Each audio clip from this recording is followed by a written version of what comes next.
Europe, and Rothschild ruled England.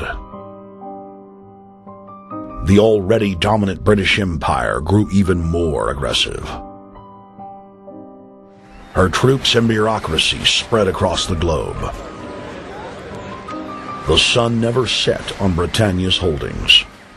The banking cartel funded, in fact, since about 1800, they have funded both sides of almost every war. And of course, they're getting the interest off of the loans that they've given the various governments and the wars that they have actually helped stimulate and create. By 1900, Germany was a rising force and a leader of the Industrial Revolution. World War I, for instance, there was absolutely no reason to have World War I, except that it was an ideal opportunity for the banking cartel to make a pile of money by funding both sides of that particular war. On June 28, 1914, the heir to the Austrian-Hungarian throne, Archduke Franz Ferdinand, was assassinated while traveling in a motorcade.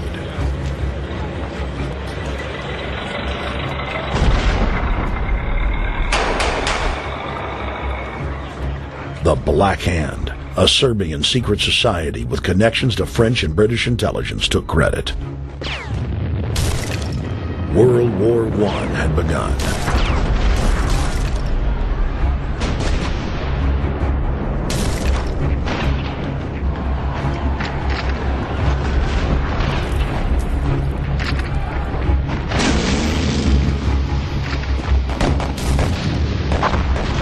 Armaments companies financed by Rothschild-controlled banks in Germany, France, England, and Austria bankrolled all the factions.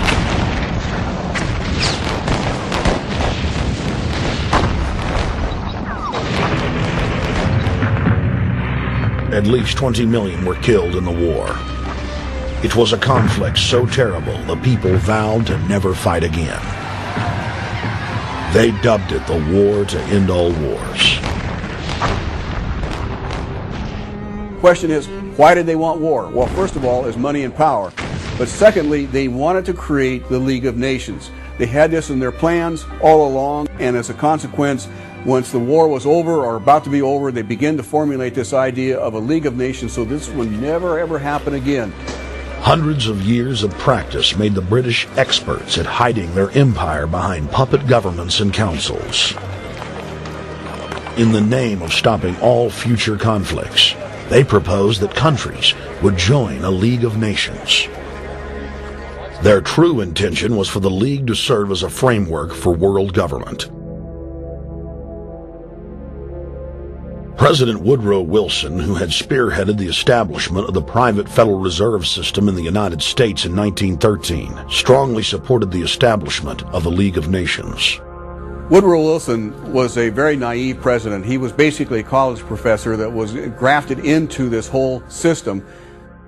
The League convened in Paris in 1919, but many nations recognized it as a threat to their sovereignty and refused to join. Frustrated by the U.S. Congress blocking the League of Nations, British intelligence, with the help of the Rockefeller family, set up the Council on Foreign Relations in New York City in 1921. The Council recruited the best and brightest of American life to support the growth of the Anglo-American Empire. The CFR's stated mission is to abolish all nation-states in favor of an all-powerful world government administered by a tiny elite. By 1930, the promoters of world government had split into two interlocking camps: the Fabian Socialists centered in London, and the Fascists based in Italy and Germany. National Socialism will use its own revolution for establishing a new world order. Adolf Hitler. Supporters of the fascists in the United States and England believed that the military should be used to quickly transform the world into a new world order, while the more sophisticated practitioners of globalism stated that incrementalism was the sure path to world domination. Congressional Medal of Honor winner Major General Smedley Butler went public in 1934, exposing an attempt by the robber barons to launch a military overthrow of the United States. The war hero testified to the McCormick-Dickstein Committee in Congress that some of the most powerful men in America had tried to recruit him to lead a military coup so they could set up National Socialism in the United States.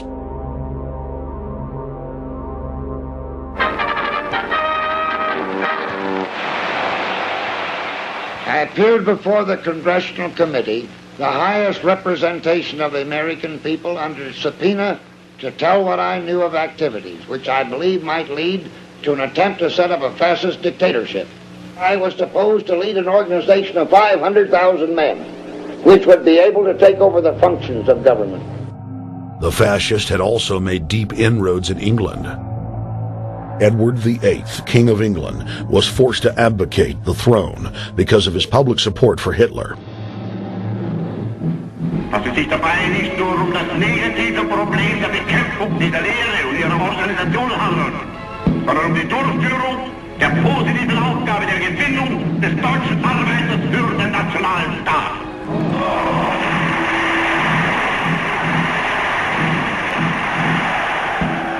Though the German-led fascist camp was strong, the Fabian Socialist Bloc was able to maintain control of the U.S., Russia, and England.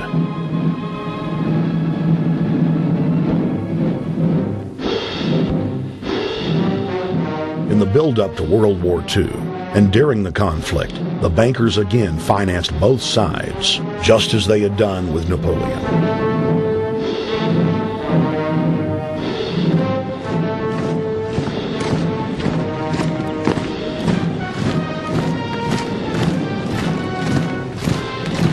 With the rise and fall of the Third Reich, Europe lay in ruins.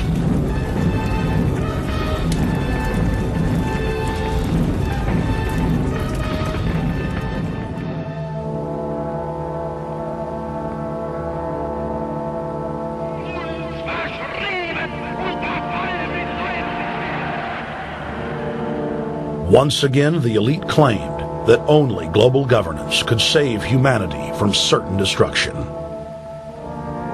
And this time, the elite would succeed in setting up their world body.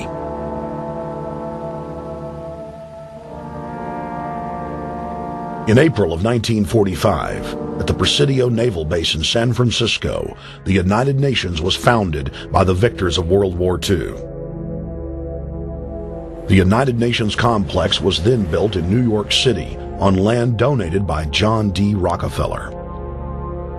Shortly after the elite established the United Nations as their base in the United States, the newly formed World Council quickly began work on the next phase in their plan, the incremental formation of continental superstates. The first step in their trilateral plan was the creation of the European Union.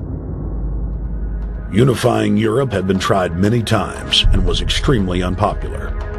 Where Napoleon and Hitler had failed to accomplish their goals using force, the globalists would succeed using stealth. The British spearheaded the formation of the Council of Europe on May 5, 1949. The Treaty of London claimed to only establish trade ties between European nations, like NAFTA or GATT in North America. Its true intention was the formation of a European superstate.